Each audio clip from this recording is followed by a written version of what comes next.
மக்கள் அதிகாரம் அமைப்பினர் போராட்டத்தில் ஈடுபட்டாங்க.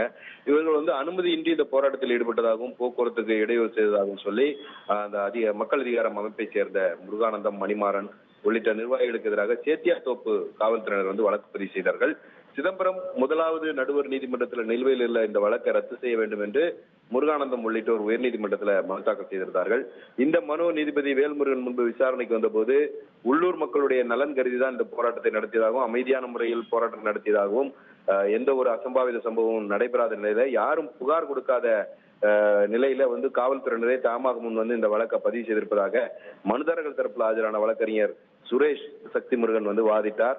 அதே சமயம் சட்டம் ஒழுங்கு பிரச்சனை ஏற்படும் வகையில எந்த அனுமதியும் பெறாமல் போராட்டம் நடைபெற்றதாகவும் சட்டம் ஒழுங்கை பாதுகாக்கிறதுக்கு தான் இந்த வழக்கை பதிவு செய்ததாகவும் காவல்துறை தரப்பில் ஆஜரான வழக்கறிஞர் வினோத்குமார் வாதிட்டார். இருதரப்பு வாதங்களையும் கேட்ட நீதிபதி இந்த குடியிருப்பு பகுதிகளில் இயங்கக்கூடிய இந்த மதுபான கடைகள் ஏற்படுத்தக்கூடிய அந்த சமூக பிரச்சனை குறித்து குறிப்பாக பெண்கள் நியாயமான கவலைகள் எழுப்பக்கூடிய ஒரு சூழல் இருக்குது.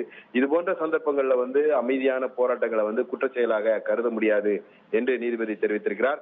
ஆட்சியில் உள்ள அரசியல் கட்சிகள் தேர்தல் பிரச்சாரங்களின் போது டாஸ்மாக் கடைகளுடைய எண்ணிக்கையை குறைப்பதாக வாக்குறுதிகள் அளித்தாலும் கூட உண்மையிலே இந்த கடைகள் மூடுவதற்கு பதிலாக வேறு இடத்திற்கு மாற்றப்படுவதால் இந்த பிரச்சனை தீர்க்கப்படாமல் இருக்கிறது என்று நீதிபதி தன்னுடைய உத்தரவில் சுட்டிக்காட்டியிருக்கிறார். இது போன்ற அமைதியான போராட்டங்களில் பங்கேற்கக்கூடிய ஒவ்வொரு தனிநபருக்கும் எதிராக வழக்குகளை பதிவு செய்தால் அது ஜனநாயக உரிமைக்கு எதிரானது.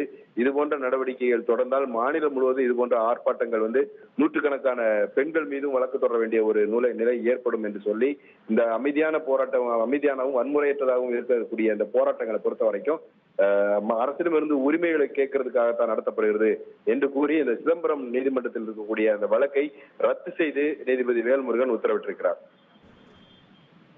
தகவல்களுக்கு நன்றி சுரேஷ்.